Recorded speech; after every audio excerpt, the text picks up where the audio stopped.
कि वर्तमान में भारत की 90% जनसंख्या जो अपने आप को सनातनी कहती है, असल में वे लोग सनातनी नहीं है। नहीं। लेकिन हिंदू तो अवश्य होंगे भाई, लेकिन हिंदू तो अवश्य होंगे, क्योंकि जो खुद को सनातनी कहता है वो खुद को हिंदू भी तो कहता है। तो इस विषय में भी आप जानकारी दे मानव समाज को।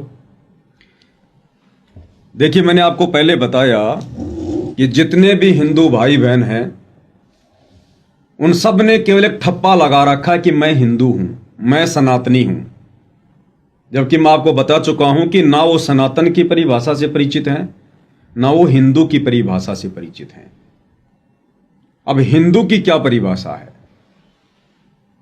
हिंदू उसे कहते हैं जो किसी भी प्रकार का नशा करना तो दूर, जो नशीली वस्तुओं को छूने से भी डरे, बिल्कुल, उसे कहते हैं हिंदू। हिंदू उसे कहते हैं जो मांस को खाना, मांस भक्षण करना तो बहुत दूर की बात है, मांस को छुए भी नहीं। हिंदू असल में उसे कहते हैं जो 33 करोड़ देवी देवताओं की पूजा करना तो दूर किसी को सलाह भी ना दे। हिंदू असल में उसको कहते हैं जो ब्रह्मा विष्णु महेश को इष्ट मानकर उनकी पूजा करना तो दूर किसी को सलाह भी ना दे। अगर वे हिंदू की परिभाषा से परिचित होते तो, लेकिन उन्हें हिंदू की परिभाषा का भी ज्ञान नहीं है। जब आप गीता जी को पढ़ेंगे तो परमपिता परमेश्वर सतगुरु रामपाल जी ने बताया कि गीता जी अध्याय 7 श्लोक नंबर 15, गीता अध्याय 7 श्लोक नंबर 15 में ब्रह्मा विष्णु महेश की पूजा करने वालों को 4 गालियां दी हैं। अब वीडियो देख रहे बहुत सारे हिंदू कहेंगे भाई ये क्या बात हुई, अगर ऐसा लिखा होता तो हमारे चारों शंकराचार्य संस्कृत के प्रकांड ज्ञाता हैं, हमारे धीरेन्द्र शास्त्री जी, हमारे बहुत सारे आचार्य जी, ये तो दिन रात प्रवचन करते हैं, इन्हीं धर्मशास्त्रों को दिखाकर सामने रखकर धारा प्रवाह संस्कृत में प्रवचन करते हैं। तो क्या इन्होंने कभी देखा नहीं होगा?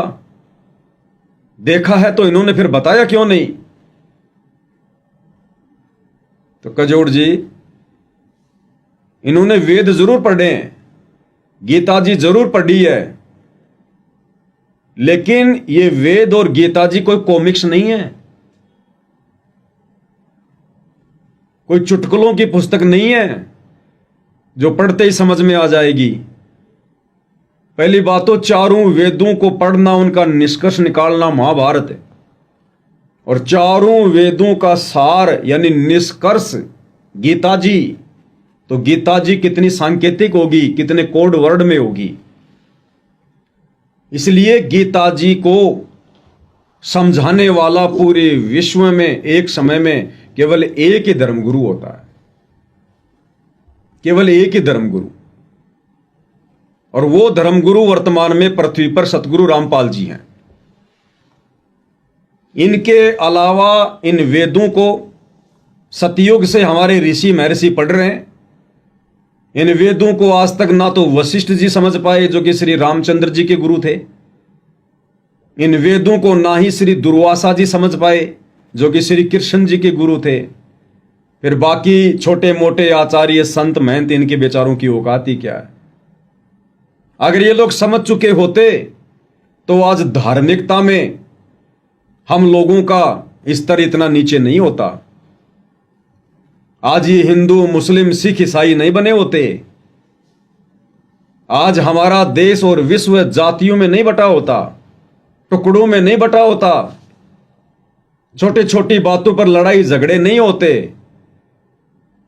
एक दूसरे के प्रति ऊंच नीच की भावना नहीं होती।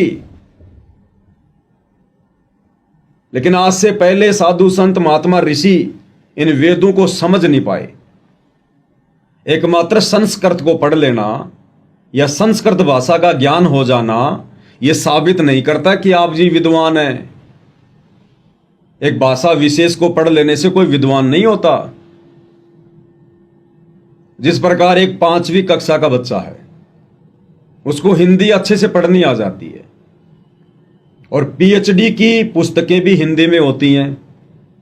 वो 5वीं कक्षा का बच्चा पीएचडी की पुस्तक को जो हिंदी में है उसको अच्छे से पढ़ेगा, लेकिन क्या वो 5वीं कक्षा का बच्चा पीएचडी की पुस्तकों में जो मीनिंग लिखे हैं, जो शब्दों के जो अर्थ हैं, क्या उसको समझ जाएगा? नहीं समझ पाएगा। इसी प्रकार ये हमारे धर्मगुरु विश्वामित्र जैसे, वशिष्ठ जैसे, मार्कंडे जैसे, दुर्वासा जैसे, इनको केवल संस्कृत भाषा का ज्ञान था। शास्त्रों में क्या लिखा है भक्ति और भगवान के विषय में, ये इस बात की गहराई तक नहीं जा पाए। अन्यथा भक्ति मार्ग में आज समाज का स्तर इतना नीचे नहीं होता। तो कजोड़ जी इन चारों वेदों को और गीता जी को आज वर्तमान में सतगुरु रामपाल जी ने पढ़ के बताया, निष्कर्ष निकाल के दिखाया। तो गीता जी अध्याय 7 श्लोक नंबर 15 में ब्रह्मा विष्णु महेश की पूजा को भी रिजेक्ट कर दिया गया है। तीनों गुणों की पूजा को रिजेक्ट किया गया है। 3 गुण कौन? रजगुण ब्रह्मा जी, सतगुण विष्णु जी, तमगुण शिव जी। तो गीता जी इन तीनों, इन तथाकथित भगवानों की अज्ञानता के कारण समाज ने इनको भगवान मान लिया, जबकि इनसे ऊपर तो और बहुत बड़ी बड़ी परम शक्तियां हैं। तो गीता जी खुद ब्रह्मा विष्णु महेश की पूजा को रिजेक्ट करती है। सभी वीडियो देखने वालों से प्रार्थना है, अध्याय नंबर 7 श्लोक नंबर 15। आजकल तो आप गीता जी को गूगल पर भी देख सकते हैं, इन अध्याय को। जब आप गूगल पर सर्च करेंगे गीता जी अध्याय 7 श्लोक नंबर 15 में क्या लिखा है, स्पष्ट रूप से हिंदी में भी उसका ट्रांसलेट होके लिखा हुआ मिल जाएगा कि राक्षस स्वभाव को धारण किए हुए मनुष्यों में नीच दूषित कर्म करने वाले मूर्ख लोग, गीता का ज्ञान देने वाला भगवान कहता कि मेरी पूजा भी नहीं करते, केवल तीनों गुणों की भक्ति में लगे हुए हैं, ब्रह्मा विष्णु महेश की पूजा में। तो ब्रह्मा विष्णु महेश की पूजा करने वालों को गीता जी में 4 गालियां दी गई है। अब बताइए हम धीरेन्द्र शास्त्री जी को कैसे सनातनी कह सकते हैं? क्या उनकी पूजा सनातनी है? क्या उनकी पूजा वेदों के अनुसार है? अब मन में सवाल उठेगा कि धीरेन्द्र शास्त्री जी तो बहुत बड़े हनुमान भगत हैं और पूरा हिंदू समाज हनुमान जी की पूजा करता है, तो क्या धीरेन्द्र शास्त्री जी को भी यह ज्ञान नहीं कि भगवान कौन है, किसकी पूजा करनी चाहिए? 101% ज्ञान नहीं है। धीरेन्द्र शास्त्री जी हनुमान जी के पुजारी हैं, बालाजी के पुजारी हैं। अब धीरेन्द्र शास्त्री जी से कोई पूछे कि सनातनी शास्त्रों में, अगर उन्हें यह पता हो कि सनातनी शास्त्र क्या हैं, सनातनी शास्त्र हैं 4 वेद। सर्वप्रथम ब्रह्मा जी ने 4 वेद मनु को दिए, मनु ने फिर अपने वंशजों को दिए, उन ब्राह्मणों ने फिर आम समाज को 4 वेदों का ज्ञान दिया, जैसा भी उन्होंने समझा। तो सनातनी शास्त्र हैं 4 वेद। जिस समय हिंदुओं की ये कुरान शरीफ नहीं थी, कुरान मजीद नहीं थी, तौरेत नहीं थी, जबूर नहीं थी, इंजिल नहीं थी, सिखों का गुरु ग्रंथ साहिब नहीं था, ईसाइयों की बाइबल नहीं थी, हिंदुओं की गीता नहीं थी, उस समय ये 4 वेद थे। 4 वेद। तो 4 वेदों से ही हर संप्रदाय के धर्म ग्रंथ निकले। तो वेदों में जो ज्ञान है भक्ति और भगवान को लेकर, वो संपूर्ण मानव समाज के लिए है। द्वापर में महाभारत के युद्ध में गीता जी का ज्ञान दिया गया। गीता जी का ज्ञान स्पेशल हिंदुओं के लिए नहीं है, पूरे मानव समाज के लिए है। क्योंकि जिस समय गीता जी का ज्ञान दिया जा रहा था उस समय पृथ्वी पर ना हिंदू धर्म था, ना मुस्लिम धर्म था, ना ईसाई धर्म था, ना सिख धर्म था, ना कोई जैन धर्म था, ना यहूदी थे, ना कोई मंगोली थे। सब वेदों के अनुसार साधना किया करते थे। आगे चलकर कोई मुसलमान बन गया, कोई हिंदू बन गया, कोई सिख बन गया, कोई ईसाई बन गया। तो चारों वेद और गीता जी में भक्ति और भगवान को लेकर जो ज्ञान है वो संपूर्ण मानव समाज के लिए है। आप विचार कीजिए, आज हमारा समाज कितनी जातियों में बट गया है। जाति जाति में भी आपस में ऊंच नीच को लेकर झगड़े फसाद। सतयुग में कोई जाति नहीं थी, त्रेता में कोई जाति नहीं थी, द्वापर में कोई जाति नहीं थी। अगर थी तो आप मुझे बताइए। आज जिस प्रकार से हम लोग अलग अलग संप्रदाय के अपने अपने नाम के आगे अपनी जाति लगाते हैं, सिख भाई अपने नाम के आगे सिंह लगाते हैं, हिंदू भाई अपने नाम के आगे कोई चौहान लगाता है, कोई यादव लगाता है, कोई जाट लगाता है, कोई ब्राह्मण लगाता है, मुसलमान भाई अपने नाम के आगे कोई खान लगाता है, कोई शेख लगाता है। त्रेता युग में आप जिन जिन लोगों को जानते हैं, क्योंकि हम हिंदू समाज के लोग, हमने रामायण बहुत देखी है, महाभारत हमने बहुत देखी है, तो थोड़े बहुत जो पात्र हैं उनको हम जानते हैं। आप मुझे बताइए, त्रेता युग में हम रामचंद्र जी के परिवार से शुरू करते हैं। क्या रामचंद्र जी के नाम के आगे आपने कभी खान लगा हुआ देखा, सुना? उन्होंने कभी कहा हो कि मैं रामचंद्र खान या मैं रामचंद्र सिंह? उनकी माता जी ने कभी अपने नाम के आगे लगाया हो मैं कौशल्या कौर, सीता कौर, सीता बानो, कौशल्या बानो? लक्ष्मण जी ने अपने नाम के आगे कभी सिंह, कौर, कुमार, खान कुछ लगाया? भरत ने लगाया? नहीं। शत्रुघ्न ने लगाया? दशरथ के नाम के आगे पीछे कोई जाति सूचक शब्द थे? नहीं थे ना? नहीं थे। फिर आते हैं हम किष्किंधा में। बाली और सुग्रीव दो भाई थे। क्या बाली ने अपने नाम के आगे कभी सिंह लगाया? कोई जाति सूचक शब्द लगाया? क्या उसने कहा कि मैं मुसलमान हूं, मैं हिंदू हूं, मैं सिख हूं, मैं ईसाई हूं? सुग्रीव ने ऐसा कोई शब्द लगाया? बाली का बेटा अंगद, उसके नाम के आगे कोई जाति सूचक शब्द था? रावण के नाम के आगे कोई जाति शब्द था? रावण का बेटा कौन? इंद्रजीत, मेघनाथ, अक्षय कुमार, 1,00,000 उसके बेटे थे। क्या कोई जाति सूचक शब्द था? द्वापर के बाद में सारी जातियां बनी है, सारे धर्म बने हैं, और आज पूरी की पूरी दुनिया, पूरा का पूरा मानव समाज धर्म में और जातियों में बंटकर धर्म की परिभाषा भी भूल गया। तो कैसे हम इनको सनातनी कह सकते हैं? सनातन में तो कोई धर्म नहीं था, कोई जाति नहीं थी, सब एक परमेश्वर की पूजा करते थे, वेदों के अनुसार साधना किया करते थे, और सब गुरु बनाकर साधना किया करते थे। सबसे बड़ी बात, बिना गुरु के कोई भी व्यक्ति अध्यात्म की शुरुआत नहीं करता था। सतयुग, त्रेता, द्वापर में जब बच्चा 3 वर्ष का हो जाता था तो अध्यात्म के अनुसार उस बच्चे को गुरु से जोड़ दिया जाता था, क्योंकि बिना गुरु के भक्ति होती नहीं है। सही। श्री रामचंद्र जी, जिनको लोग भगवान कहते हैं, श्री रामचंद्र जी ने भी भक्ति की शुरुआत करने के लिए वशिष्ठ जी को अपना गुरु बनाया। भाई उनको क्या जरूरत थी गुरु बनाने की? वो तो 3 लोक के प्रधान देव हैं, विष्णु जी के अवतार थे, उनको भला गुरु बनाने की क्या जरूरत थी? लेकिन उनको पता था कि अध्यात्म की शुरुआत सनातन धर्म में गुरु से ही होती है।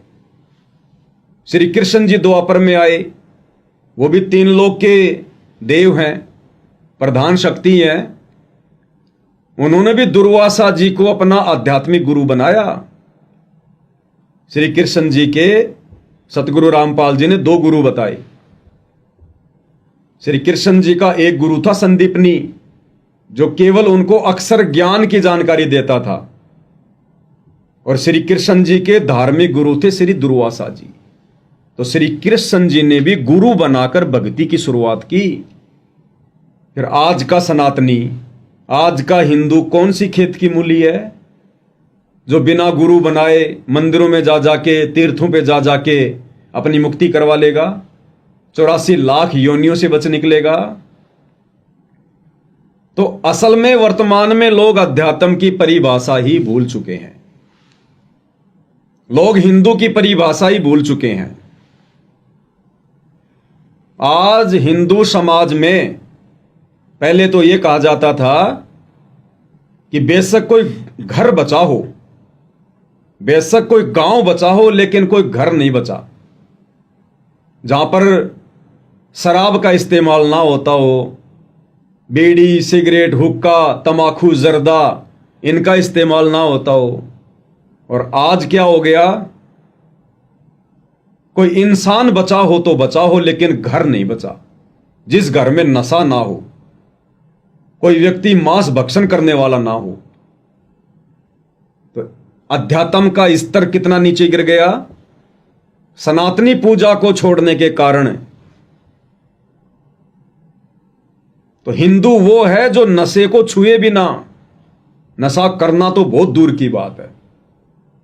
आज घर घर में नशेड़ी पैदा हो रखे हैं। हिंदू वो है जो मांस को खाए भी ना, छूना तो बहुत दूर की बात है। आज घर घर में मांस भक्षण करने वाले राक्षस पैदा हो रखे हैं। हिंदू वो है जो ब्याज पर पैसा ना दे, क्योंकि जो लोग ब्याज पर पैसा देते हैं अंत में उनकी दुर्गति होती है। दुर्गति। ब्याज पर पैसा कौन लेगा? जो दुखी होगा, परेशान होगा, आर्थिक रूप से तंग होगा। एक तरफ तो वो व्यक्ति पहले से दुखी, ऊपर से आपने ब्याज लेकर उसको मां दुखी किया। अगर मदद करनी है उधार करो। यदि आप ब्याज पर पैसा देते हैं, आप उस परमपिता परमात्मा के सबसे बड़े दोषी हैं। ऐसे व्यक्ति की दुर्गति टल ही नहीं सकती देर सवेर। तो कैसे हम हिंदू कह सकते हैं? गीता जी और चारों वेद ब्रह्मा, विष्णु, महेश और 33 करोड़ देवी देवताओं की पूजा करने को मना कर रहे हैं। और आज पूरा का पूरा हिंदू समाज ब्रह्मा, विष्णु, महेश तो छोड़िए, 33 करोड़ देवता तो छोड़िए, भैरव, भूत, बेताल, हनुमान, चौराहे, पेड़ पौधे, इनकी पूजा में लगा हुआ है। आप कैसे उनको हिंदू कह सकते हैं? 33 करोड़ देवी देवताओं को लंकापति रावण ने युद्ध में हराकर अपनी कैद में डाल रखा था। बेबस थे, लाचार थे। शनिदेव जिससे पूरी दुनिया डरती है, उस शनिदेव को रावण अपने पैरों के नीचे आसन बना के रखता था। ये वायुदेव, ये पवन देव, ये रावण के महल में झाड़ू निकाला करता था। वरुण देव, जिसको जल का देवता कहते हैं, रावण का पानी भरा करता था। अग्निदेव रावण की रसोई में खाना बनाया करता था। तो हमारे धर्म गुरुओं का आध्यात्मिक स्तर इतना नीचे गिर चुका है, इन्होंने हमसे इन लाचार और बेबस देवी देवताओं की पूजा शुरू करवा दी। इससे अच्छा तो रावण की पूजा कर लो, जिसने 33 करोड़ देवी देवताओं को बंदी बना रखा था। तो उन देवताओं से तो उत्तम समर्थ रावण हुआ। इससे अच्छा तो रावण की पूजा करो। तो आध्यात्मिक स्तर बहुत नीचे गिर चुका है। तो बताइए, देवी देवताओं की पूजा करने वाला, मंदिर बनाकर उनमें मूर्तियां स्थापित करने वाला, ब्रह्मा विष्णु महेश को भगवान बताकर उसकी पूजा करने वाला, हम कैसे उसको सनातनी कहें? कैसे हम उसको हिंदू कहें जो हर प्रकार की बुराइयां करते हैं? बाकी चोरी, जारी, निंदा, चुगली, मिलावट करना, रिश्वतखोरी, भ्रष्टाचारी, काला बाजारी, ये तो आदमी की रग रग में समाया हुआ है। हम कैसे उसको सनातनी कह सकते हैं? उसके बाद भी यदि हम सनातनी यात्रा निकाल रहे हैं तो समय और पैसे की बर्बादी के अलावा कुछ नहीं है। पहले स्वयं तो सनातनी बनो, पहले स्वयं तो ये जानो कि सनातन क्या है। ओम नाम की साधना कोई नहीं करता, गीता का ज्ञान देने वाला कौन है कोई नहीं जानता। किसी से भी पूछो गीता जी का ज्ञान किसने दिया, झट से बोलेगा श्री कृष्ण जी ने दिया। अगर वो गीता को ढंग से पढ़ लेता तो कभी नहीं कहता कि गीता का ज्ञान श्री कृष्ण ने दिया। अब सतगुरु रामपाल जी ने आके बताया, गीता जी का निष्कर्ष निकाल के बताया कि श्री कृष्ण जी तो केवल खड़े दिखाई दे रहे थे, एक यंत्र थे। श्री कृष्ण जी के अंदर भूत की तरह प्रवेश करके, और ये ब्रह्म जिसको काल कहते हैं, जो ब्रह्मा विष्णु महेश का पिता है, दुर्गा का जो पति है, वो काल ब्रह्म श्री कृष्ण में प्रेत की तरह प्रवेश करके गीता का ज्ञान बोल रहा था। अन्यथा जब आप महाभारत को पढ़ेंगे दूसरे खंड को, उसमें साफ साफ लिखा हुआ है, श्री कृष्ण जी को तो पता ही नहीं मैंने गीता जी में क्या उपदेश दिया था। तो हिंदू समाज ना ही तो चारों वेदों वाली साधना से परिचित है और ना ही गीता जी वाली साधना से परिचित है। तो किसी भी स्तर पर हम ये नहीं कह सकते कि श्री धीरेन्द्र शास्त्री जी या देश के चारों शंकराचार्य या एकमात्र सतगुरु रामपाल जी को छोड़कर जितने भी धर्म गुरु हैं, कोई भी व्यक्ति सनातन की साधना करता है या अपने भक्तों से करवाता है, सब लोग सनातन से कोसों दूर है।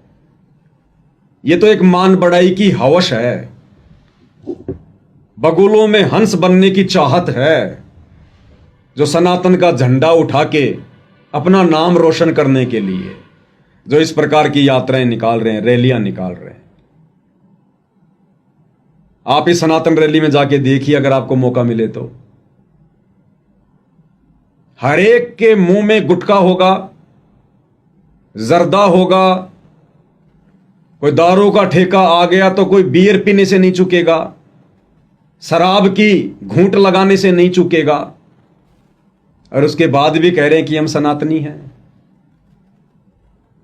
जबकि कबीर जी ने अपनी वाणी में कहा कि मांस खाए वो ढेड सब, और मद पीवे सो नीच, और कुल की दुर्मति पर हरे राम कहे सो ऊंच। कबीर परमेश्वर जी ने मांस खाने वालों को ढेड की संज्ञा दी है। ढेड यानी नीच व्यक्ति। ढेड कोई जाति से संबंधित नहीं है। जो व्यक्ति नीच कर्म करता है वो ढेड है। जो व्यक्ति शराब पीता है, मांस खाता है, बीड़ी, सिगरेट, जर्दा, गुटखा, पान मसाला, कोई भी नशा करता है, ब्याज पे पैसा देता है, देवी देवताओं की पूजा करता है, जो गीता जी ने मना कर रखी है, ब्रह्मा विष्णु महेश को अपना इष्ट मान के पूजता है, वो व्यक्ति कबीर जी की वाणी के अनुसार ढेड की संज्ञा में है, नीच की संज्ञा में है। फिर भी लोग अपने आप को सनातनी कह रहे हैं, अपने आप को हिंदू कह रहे हैं।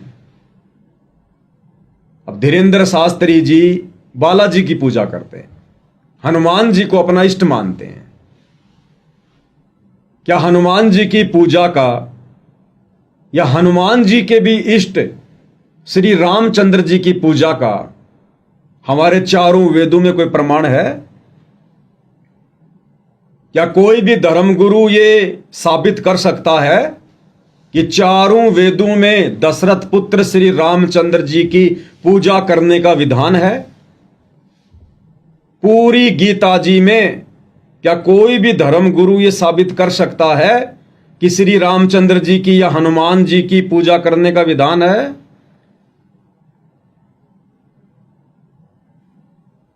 और श्री धीरेन्द्र शास्त्री जी जो जय श्री राम के नारे लगा रहे हैं, हनुमान जी को इष्ट मान के पूजते हैं, उनसे अगर पूछा जाए कि अगर यही सर्वश्रेष्ठ भगवान है, परमात्मा है, यही अगर दुनिया को चला रहे हैं, तो सतयुग के प्राणी तो जानते भी नहीं थे कि रामचंद्र कौन है, हनुमान कौन है। इन दोनों का तो जन्म ही त्रेता युग में हुआ। त्रेता युग से पहले तो सतयुग था। सतयुग में भी लोग थे, वेदों के अनुसार भक्ति करते थे, वो तो जानते ही नहीं थे कि रामचंद्र कौन है। उस समय तो जन्म ही नहीं हुआ था। हनुमान को कोई जानता ही नहीं था, सतयुग का प्राणी। तो श्री धीरेन्द्र शास्त्री जी ना ही तो सनातनी पूजा से परिचित हैं और ना ही वो सनातनी भगवान से परिचित हैं। तो किसी भी सूरत में ये नहीं कहा जा सकता है कि सनातनी यात्रा निकालने वाले सनातनी होंगे। बिल्कुल नहीं कहा जा सकता।